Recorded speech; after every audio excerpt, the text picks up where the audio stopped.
أعوذ بالله السميع العليم من الشيطان الرجيم بسم الله الرحمن الرحيم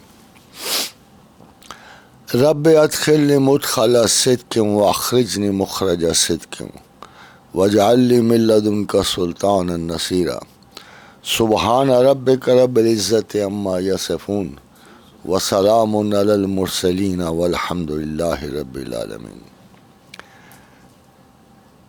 Ladies and gentlemen, at the very outset of my speech, I have to apologize to you for being in very informal conditions, and particularly because of my bad health.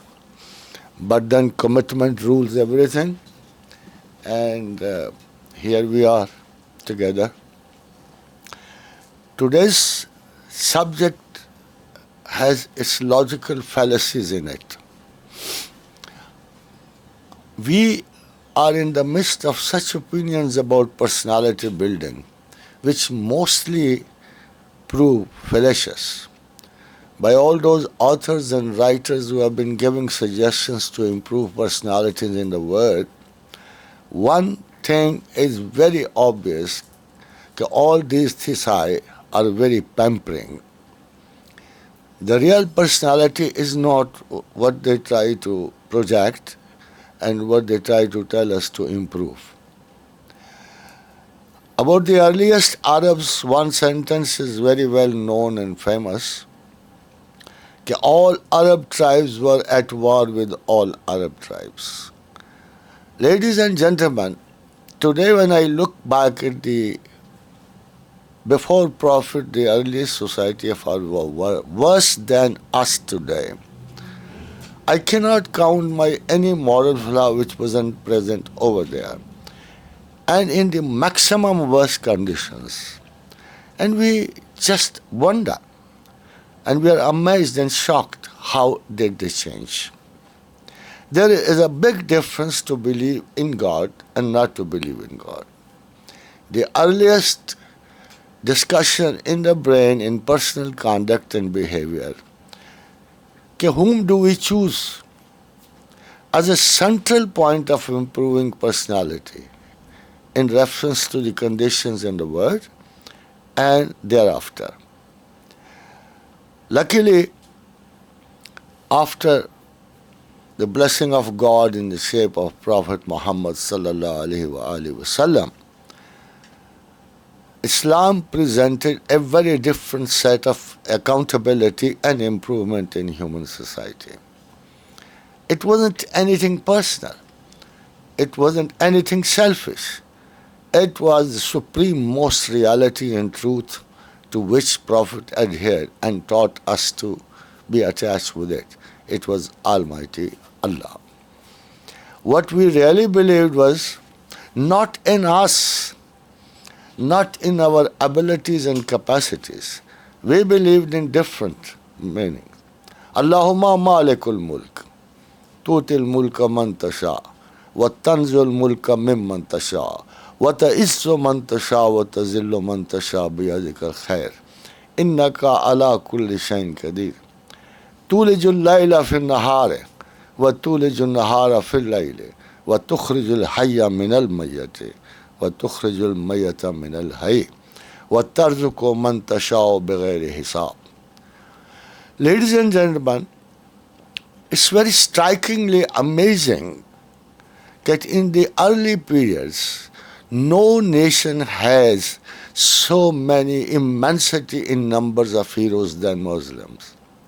In a long time of behavior of Muslim conduct in the society, there were 2-3 things very important which I will only quote a few, because I cannot repeat all the history of Muslims in the early period. But once when the great Roman Empire, which was established 1,000 years before and conquered almost all the world, and the Roman emperor wrote to Khalid ibn Walid, you beggars and you uncouth barbarians, what you need is money and land. Okay, we leave you the Arabian Peninsula and we'll give you as much ransom as you want. And go back and don't disturb us. In return, Khalid wrote, a very beautiful sentence which should be there in the history, recorded in the Muslim mind. He said, and I'll translate it in Urdu for you, कि ऐ बादशाह काली सांडनियों पे सवार तुम्हारी तरफ मोहम्मद रसूलुल्लाह के वो असहाब और सिपाही बढ़ रहे हैं जो ज़िंदगी को, जो मौत को उतना ही अजीज़ समझते हैं जितना तुम ज़िंदगी को. This is a high difference, ladies and gentlemen. हम में, in Muslims, a very different spirit came into behave. We were, all of us are accountable to Almighty Allah in our personal life, in our practical life, in our present, in our future. And always, as T.S. Eliot said, time present is contained in time future. This is the main difference which changes entire aspect of personality in an individual. Whereas other nations have their idealistic motives. For example, if you see in British literature, English literature, most of it is concentrated in the love of country.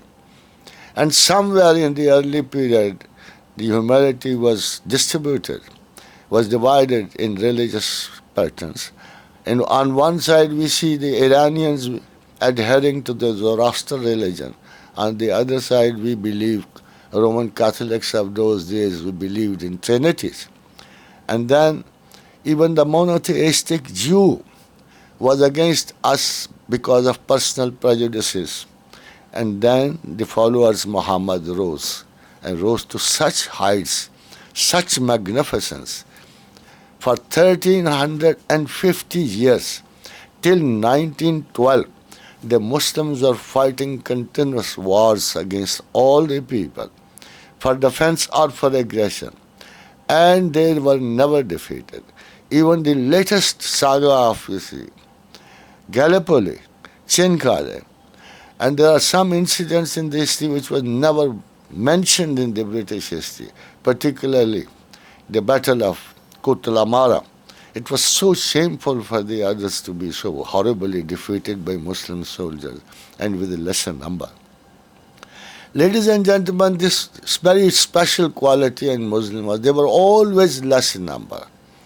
They were always less in instruments, in the elements of war, in the circumstances they were living, and fighting a very odd war against the already established social norms and army preparings, particularly in the war, which have no parallel in the history. In the war of Yarmouk, Ajnadin, Antioch, and also later in the war of Manzikert, which was fought by the Seljuk, Amir Ala Parsalan. And then we see particularly in the war of battle, we see when one of the greatest generals of Muslims were living, the like of which is not seen many often in the history. Amir Ruknuddin Babaris, who at a time defeated all the three mights of the world. In the decisive battle of Ain Jalut, he defeated the top Mongol army who were never defeated before. And Ain Jalut's battle is considered to be one of the decisive battles in the history. On the other side, he fought crusades. And in the Battle of Mansoura, he not only captured the French king along with 32 major kings and princes of the Europe. And on the third side, he is known to defend three major, most respectable worship places in the world, Mecca, Medina, and Jerusalem. Ladies and gentlemen, what was the difference between their personalities and others? We have to know. As Muslims, even as non-Muslim soldiers, we have to see what was the difference. The entire person of a Muslim runs around the expectations of God's will. Living, he's a ghazi. Dying, he's a shaheed. And nowhere else the concept of the dead still living. وَلَا تَكُولُوا لِمَنْ يُقْتَلُ فِي سَبِيلِ اللَّهِ أَمْوَاتٌ بَلْ أَحْيَاءٌ وَلَكِنْ لَا تَشْعُرُونَ. And it's not the God who's illiterate. He loves literacy. He loves knowledge. And there are two principles for this personality to be ready for everything. dictated by Shakespeare in his dramas and verse. Though they are the laws of God, they are the laws of prophet. Readiness is all. Rightness is all. If your personality adheres to these main rules, that you are right and you are ready, nobody on earth can defeat you. It does not, numbers do not meet at all. Only once in the Muslim history, Ashabs, the friends of the Prophet, Muslims, were proud of their numbers in the Battle of Hunain, and they saw the worst result of this pride. So the personal pride never ever stays in the life of a Muslim soldier or in any soldier. You cannot over-pamper yourself with personal abilities. The personality at once changes when you change the center of, personal feelings. Now, I am not proud of what talent I have. I am not proud of what deeds I commit in goodness. I am not proud of anything, any ability which lies in me, obviously or dormantly. I am only proud of one thing, that I am with Allah and Allah is with me. This is one of the most important point of the personality making in a Muslim life, and in others, yes, the center shifts. Maybe it's the number of armies. Maybe it's the bravery. Maybe it's the courageous fallout of a person. But we have seen whenever there are comparisons and battles between these two groups, the people with God always won it.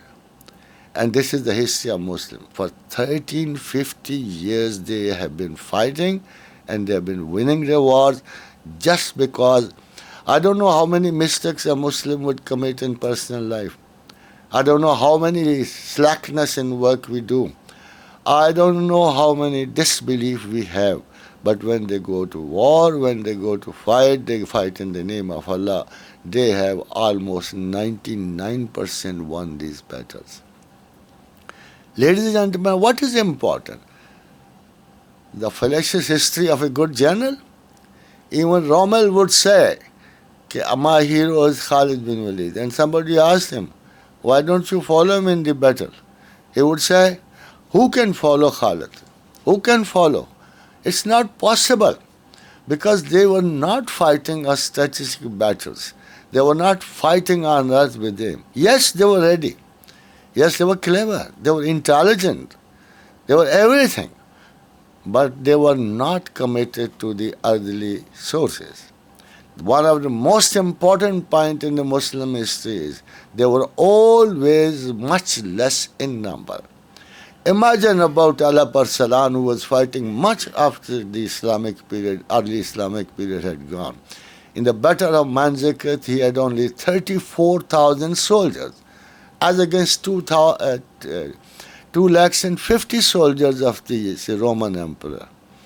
And about this, an Arab writer says, Haza fathun kana ajbal and nazira. We don't have the like of this battle in the world. And he defeated them miserably, captured the king of Rome. This is the difference which Muslim concept of adherence towards God makes. This is what a Muslim soldier should always feel like. And this is what we have all glittered in history are those immense number of heroes which we even don't know. Maybe you don't know about Zarar bin Azwar, a naked soldier of Islam who had only one, like Tahmad with him, and he would fought like mad lions in the sea. Only not because he may be naturally brave, but it was only for God that he could exhibit such glimmering bravery on earth. Maybe Khalid, who was dying in the end, and Umar, Khalifa Amir al-Mu'mineen, came to see him. And he saw him and he was in a miserable condition.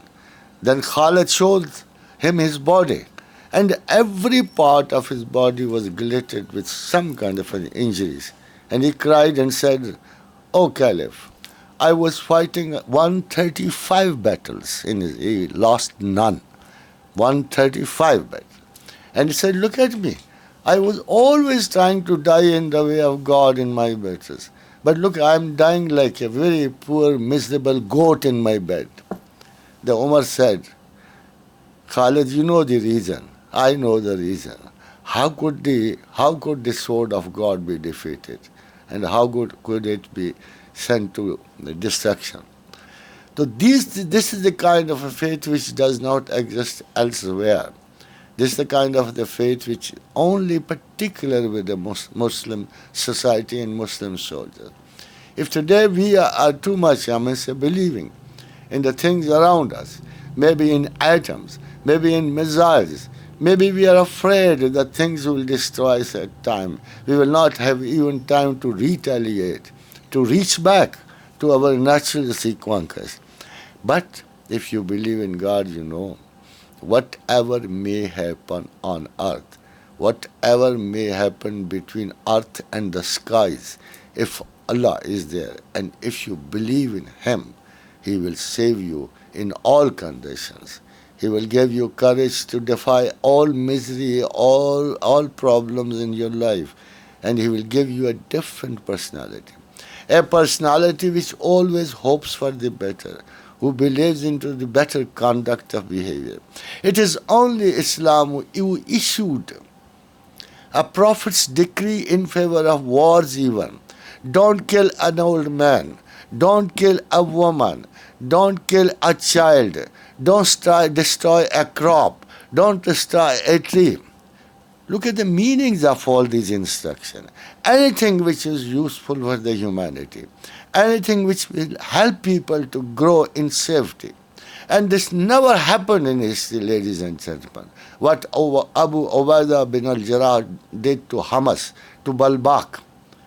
And what he did was, he was leaving the conquered areas, and he called people, and he said, we are army of God. We are army of Muhammad sallallahu alayhi wasallam. We took this money to protect you. Now that we are leaving, we have no right on this money. So we are returning to you. And this is the personality which Muslim soldier exhibits. And you know what they did? All the cardinals and the bishops of the area came and they prayed to God, oh Lord, bring these conquerors back to us, not our own people. Now where lies this conduct today?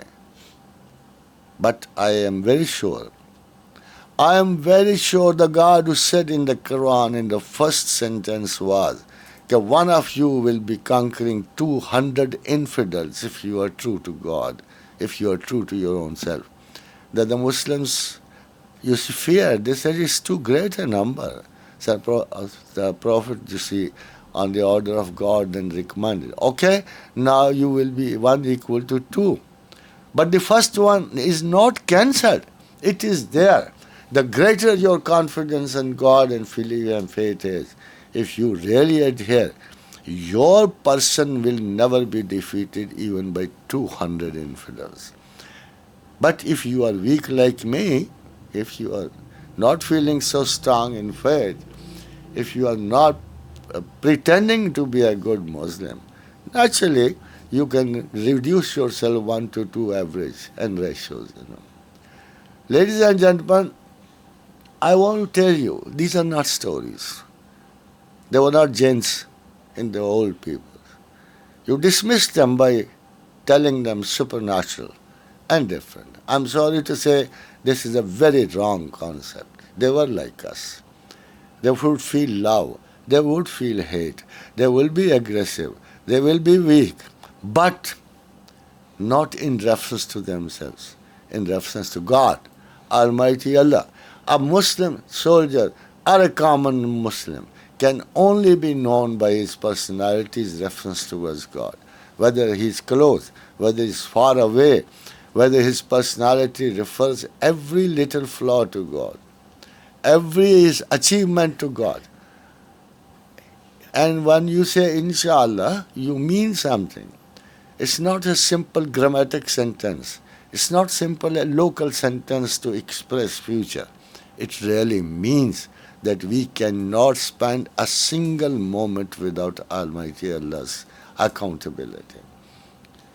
I think the other personality card, like Dale Carnegie's personality card, What do they do about a human being? They try to promote what is not in you, which doesn't exist at all. They try to promote those values in you which you by forcibly and fakely exhibit. No, this is not a way of improving personality. And how would you judge a personality? By character.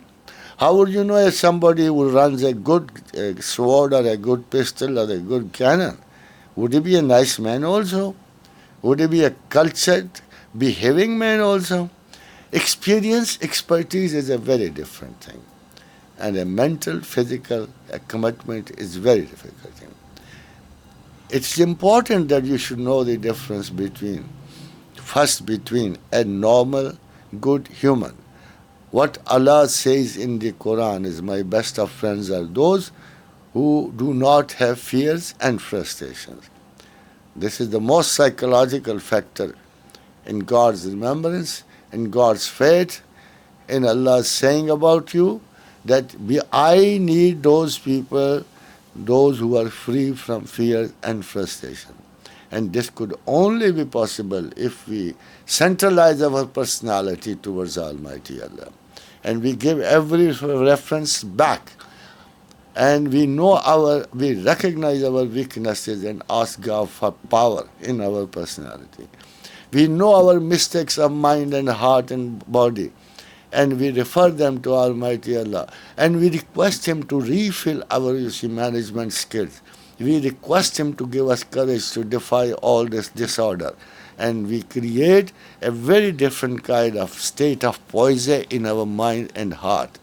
And that's why somebody asked, ladies and this is a very strange fact, in Vienna conference, when the historians sat together and somebody asked, why is it so seriously affect in a 750 years rule of Muslims in Spain? Why is not a Muslim left in Spain? And the other question was, did any Muslim ruler terrorize these people, converted them forcibly to Islam? And all historians agreed, none. There was not a single Muslim ruler who forcibly converted anybody else from any other religion. Look at this sense of courtesy, kindness, and tolerance in Muslim rulers and soldiers and conquerors. He never, nobody amongst Muslims, after the law of God, La ikraha fi din, everybody is free to choose his religion.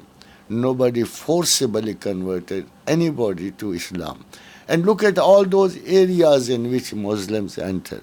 They were not Muslims before. They were Christians. They were Zoroastrians. They were Jews. And the areas now where Islam is established, they are all Muslims. Perhaps this is a big loss to the other religion, but sorry to say, this conversion was not at all forcible. It was done by no Muslim ruler. They turned over because of the higher valuation, but the grade of higher human sense of application, that they all turned to Islam. So this is how wrongly it could be understood. And the historians tell us, no Muslim was left in Spain because of the Inquisition set by the Christians. Anybody who would even mention the name of Islam will be killed or tortured or converted. That's the difference in behavior of the nations. And we are proud. We are happy. We are very lucky that we Muslims have established a country very peacefully in the name of God. We have to honor this kindness. When in the history of mankind was a country won and taken only by the sense of, a great leadership, how could somebody evaluate properly Quaid-e-Azam Muhammad Ali Janam? The leader was such that somebody asked him, why are you dying so much for the work? Why don't you rest a little? And he said, look at the commitment of the personality. And he answered, I am doing all this for one purpose. When I go to God, when I go to Almighty Allah, I expect Him to say, well done, Mr. Janab. Tell me, Okay, anybody has this example of this sort of a commitment? Any leader has this sort of a commitment? We have fallen out of the way. We are digressing from the main motivations, main personality cult. And we are adopting what? We are adopting what these fallacious concepts of personality in us. I don't think you should be a Muslim. I'm honestly feel like this. I don't think we should claim to be Muslims because we are not worthy of this title of a Musliman in us. A very simple, a laborer poet gave us one very good verse in Urdu, very beautiful verse, but he was very true and very exact. यूं ही दुनिया के लिए एक तमाशा न बने, यूं ही दुनिया के लिए एक तमाशा न बने, जिसको बनना हो समझ सोच के दीवाना बने. What's this fun that we call ourselves Muslims? What is there in Islam in us? What is there in civil and army board? That's what we say. The poet says rightly, don't be so stupid. ना छोड़ दो इस्लाम को, क्या ज़रूरत है आपको मुसलमान होने की? भाई कम अज़ कम दुनिया की तरह सेकुलर रहो, डेमोक्रेट, जो मर्जी रहो, पर खुदा के लिए उस अजीम कॉन्सेप्ट को रुसवा न करो जो तुम्हारे रसूल में था, जो असहाब रसूल में था, जो उनके ताबईन में था, जो नीचे तक आते हुए उसकी उमर बिन अब्दुल अजीज़ की शक्ल में चमकता रहा, जो कभी अला परसलान की सूरत में आया, कभी मलिक शाह सल्जूकी की सूरत में आया. 3 crusades were won by Muslims, by Ottomans. उसमें 40 से 50 हज़ार साल की किलिंग हुई उन सारी वॉर्स में. अभी भी यूरोप में आपके 3 मुल्क मुसलमान हैं. यह मुस्लिम सोल्जर का कारनामा था. If you could only understand your own history, if you had properly read the history of those Muslims, अगर आप अडरिया नोपल के मुसलमानों में एक just one commander Lala Shaheen, who just with 500 soldiers defeated an army of 40,000 of Habsburg family, तो आपको हैरानी होगी कि what happened there. So why don't you consider these things? कि you belong to a very different culture. This is the culture of Islam. This is the story and history of Islam. This is what Muslim soldiers right from the beginning to the end did. And Allah says in the Quran, if you come back, I'll come back. If you go off, I'll leave you too. Imagine. This is what is categorically, your entire personality is centered about one all image changing personality. You all have to concentrate on major fact. You belong to somebody. And those belongings are more dear to us. खुदा क्या कहता है, कुरान क्या कहता है, अल्लाह क्या कहता है. जिसका कोई और इस किस्म का कॉन्सेप्ट है वो उसको फॉलो करें.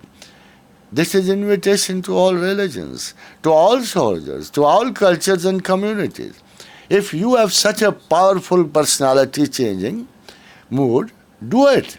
Your only mode is कि आप अपनी to whom will you attach your personality mode. What is the ultimate destined end of your personality? किसकी तरफ जाना चाहते हो? किसकी खातिर अपने आप को बदलते हैं? किस लिए जिएं? किसके लिए मरें? This is the main concept of a personality. It's a priority lesson. If your personality does not have a priority to follow, you will be judged like you see a bird which has no nest. You will be an animal without a den. ये personality आपको जगह और मकाम देती है. ये concept of priorities and the only top priority on earth which is allotted to the all humankind is whether you believe in God or you don't believe in God. The battle of personality starts and ends in two words. Inna hadayna sabila imma shakirim wa imma kafura. चाहो तो मुझे मानो, चाहो तो मेरा इनकार कर दो.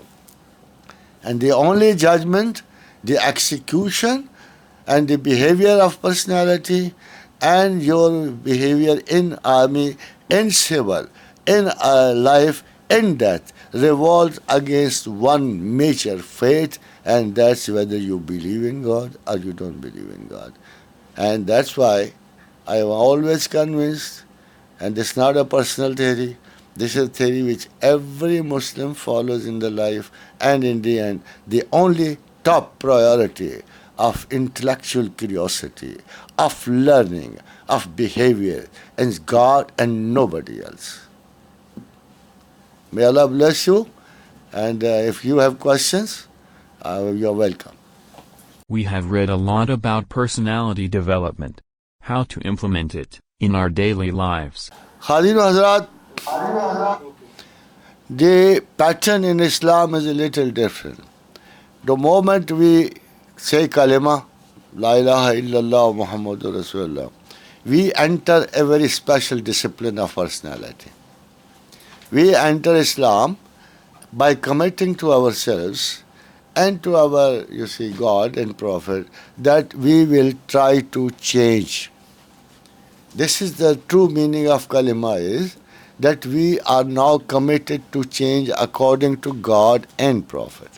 Then we put up, for example, you start praying to God.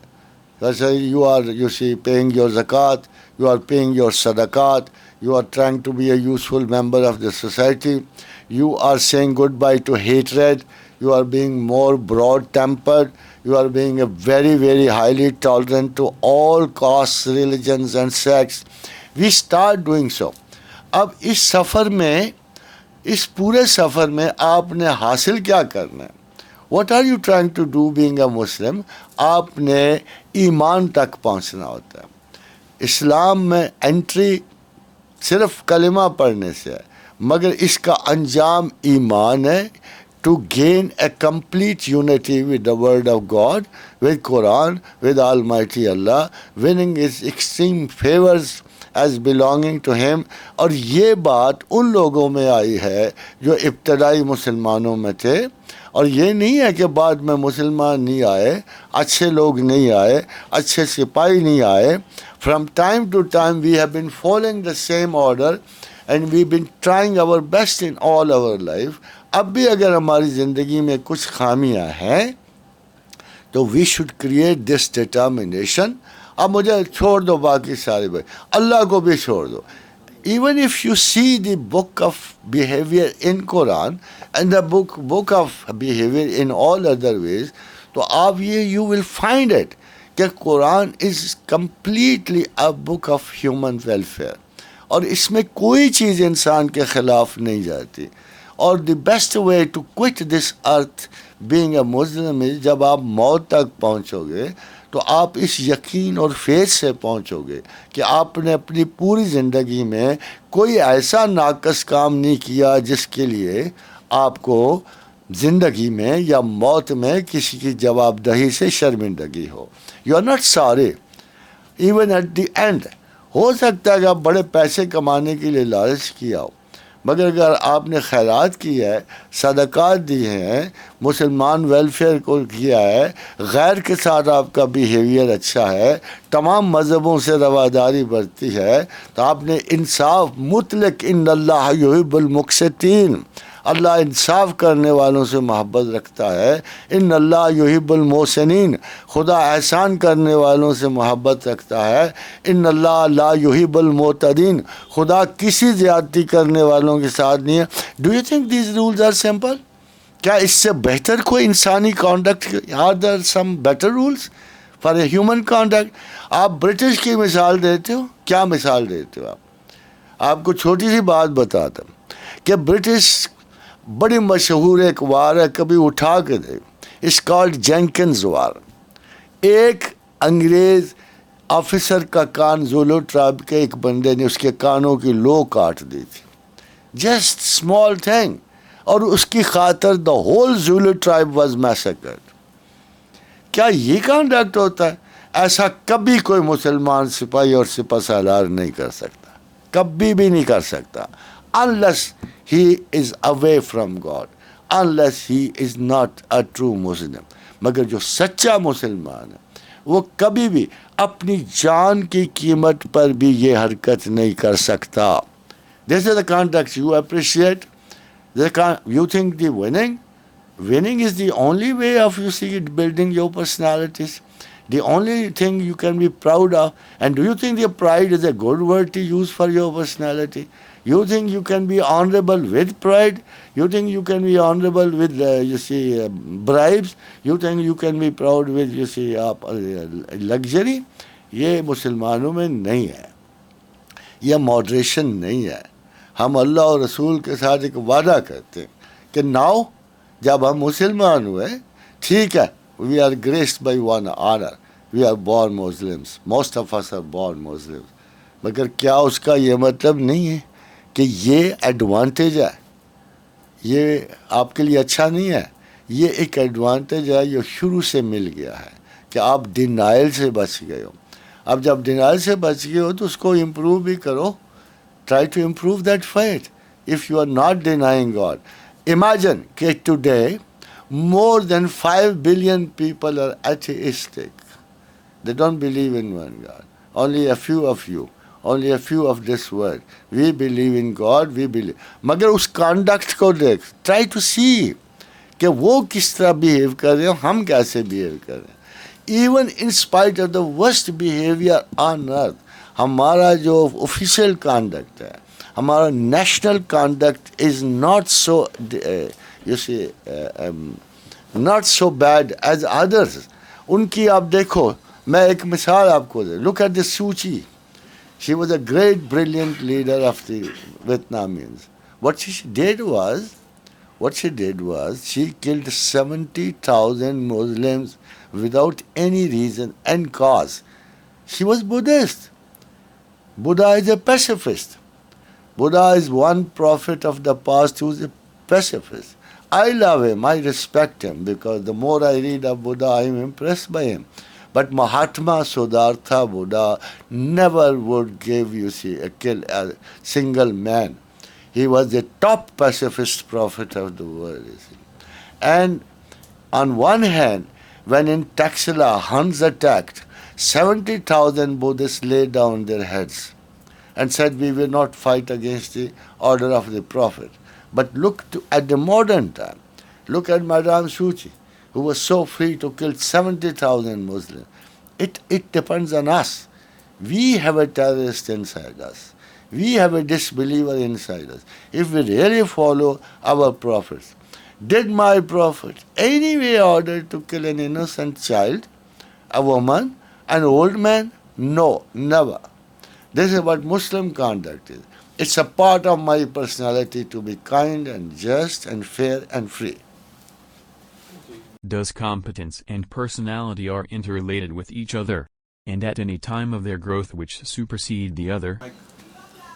Yeah, these two words are, synonyms in some way.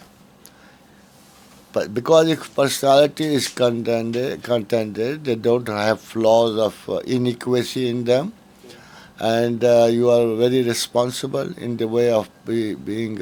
Again, I would say, if you are a Muslim and you are responsible and accountability to God, He would tell you to do your best in the service of humans, in the service of country, in the service of your own people. So, whenever you are accountable, even in spite of certain weaknesses of your physical personality, you will try to do the best. So competency is a very natural effect of your faith in God. So my God says, try to learn more and more and more. You should be at the top of your knowledgeability. If you are one of us, if you are one of Islam, then you should struggle. And the first thing God Allah tells you, and this is the only religion on earth which starts with the instruction of education. And the पहली आयत जो है कुरान की, Iqra बिस्मि रब्बिकल लज़ी खलक़. Read, study, know. This is what it says. और आप खुद सोचो कि जो पढ़ेगा, लिखेगा, will study, read and learn. I mean, he naturally will be most competent man of that society. So they are almost synonyms, and they all both depend on your commitment to your first cause of betterment in your personality. Islam has observed vibrant personalities in the past. Now, there is none. What's the reason? No big difference हमारे पास, to be very frank, मैं उसकी reason as a teacher मैं समझता हूँ कि we have not tried to learn more, and because this is the fault of our continuous long line of victories which we achieved in battles, and very tragically फतह ने हमें शिकस्त दिया. You might be amazed to hear this word, but मेरे नज़दीक, to my mind, our victories have left us proud. We became proud and we became irresponsible, or we did not take the knowledge with us and with the modern understandings with us. We remained, you see, fixed, and we were proud people in the past. और हम खुदा से कम डरे, whereas Allah had always told us कि learn and remain alert. As I told you, readiness for every situation was there. But unluckily, Muslims fell back and they left their top priority in the world, and that was learning. The society fell down, or our scholars fell down. Even today, our clergy, our religious people know least than others. So we had to hold on, but luckily we are rising again. Inshallah ta'ala al-Aziz. जब बड़ा teacher उठता है तो बड़े शागिर्द उठते हैं, और जब बड़े शागिर्द उठते हैं तो बड़ी कॉम्पिटेंस और बड़ा कैलिबर उठता है, और फिर वो कौमें आसमानगीर हो जाती हैं. हमारे पास तो हर वक्त ही अल्लाह की ज़ात गिरामी मौजूद है. मैं अभी भी कहूँगा, our scientists reached atomic preparations much earlier than the rest of the world around us, and we gained in 50 years what others gained in 150 years. और इसी तरह like I would say कि you learned better than others. और अभी तो मैं वो पिछले दिनों I was just reading कि 5वीं 6ठी मरतबा पाकिस्तानी सिपाहियों ने टॉप प्राइज़ लिया है. आखिर what happened to them? They were more dedicated. वो ये तो डिपेंड करता है कि ना every man is fighting for a medal, for reputation, for promotion, or he's fighting for God, and he's trying to show achievement. कि Allah, you gave me life, you gave me respect, you gave me honor, and I will come up to your expectations from me. तो हम मुसलमानों ने तो खुदा की तवक्कुआत पूरी करनी है. हमने इसलिए तो नहीं करनी है मुझे क्या खुशी है अगर मैं टॉप रैंकिंग टीचर हो जाऊं, या मुझे क्या खुशी है कि जी मैं बहुत बड़े अवार्ड लेके मर जाऊं. जाना तो मैंने भी कब्र में, आपने भी कब्र में. वो अचीवमेंट कैसे final, how can you finalise an achievement which ends up in the grave? Tell me. क्या मेरी तमाम अहलियत का मकसद ये है कि मैं मट्टी में जाके मिल जाऊं? ये तो वही है जैसे लगे प्रोवर्बियल कह रहा है कि उसकी तमाम मेहनत उसकी मट्टी में मिल गई. Exactly that happens with the man, and the existential philosophy in the word confirms this, that this is the most absurd, boring life. That all life we work very hard, we achieve some heights, and then dust to dust. That's not a big achievement of any personality. We are impossible to live in this universe.